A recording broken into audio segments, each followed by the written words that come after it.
Well, howdy there. Oh my god. Can't believe I actually did that. It's Heed coming at ya bright and early. After that last video. These things are filmed pretty much and just put up. You could probably tell that easily.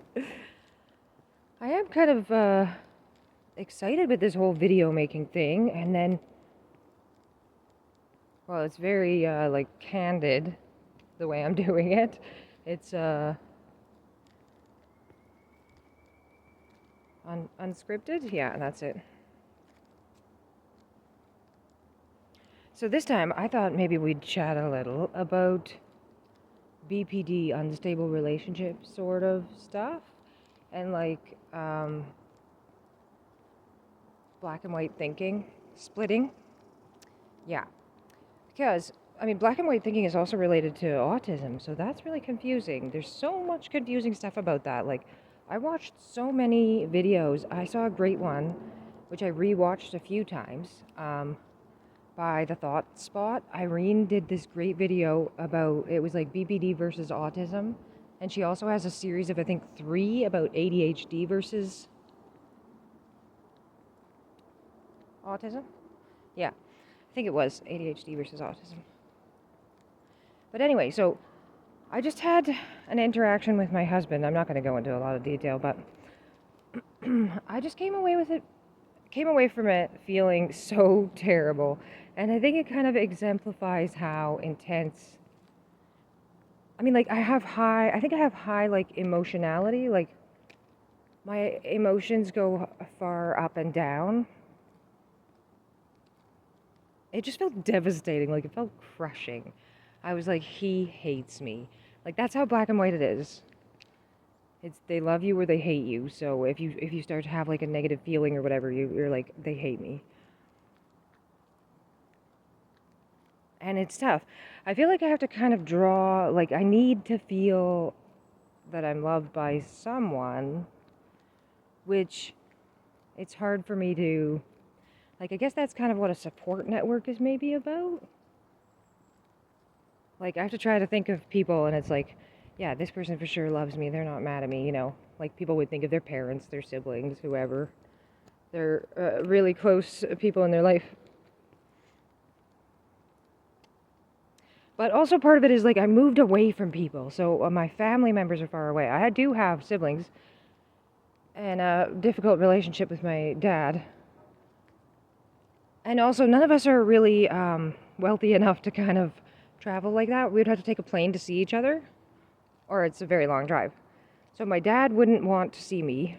My mom just can't afford to do it, can't afford to, like, take the time off work and all the hassle, you know.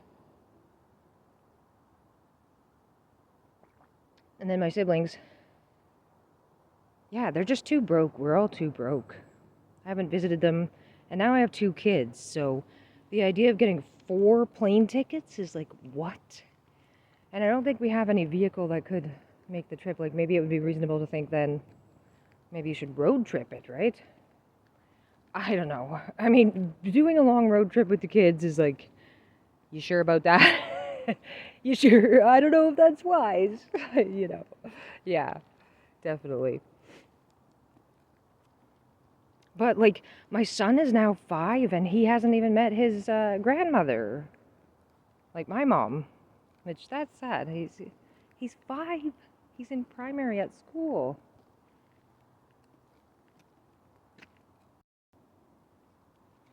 So I am obviously afraid of,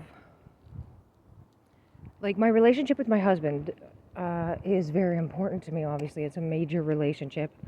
To feel like there's difficulty in that relationship is very stressful for me. But I always just think, well, just keep your hat on, you know.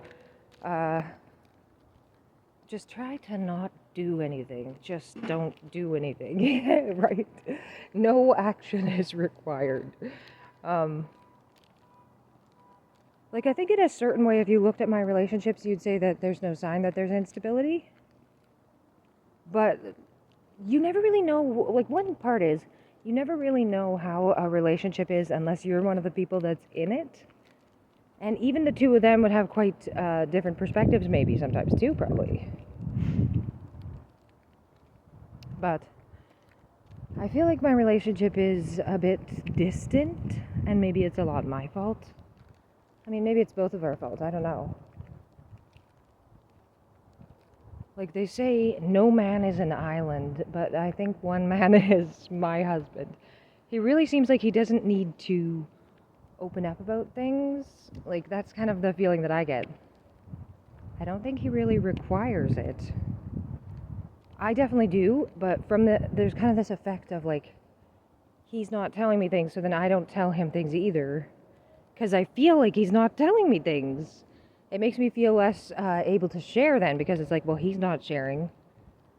I don't know. But then maybe he is sometimes too. And then sometimes maybe I handle it badly when he does. It's a complicated issue. Relationships are so complicated. This is why relationships with animals are so much easier. Like my cat, he's been in my life for so long, he's my total best friend. You may have noticed the video of him. Yeah, I guess this has gotten quite personal, but of course, talk about relationships is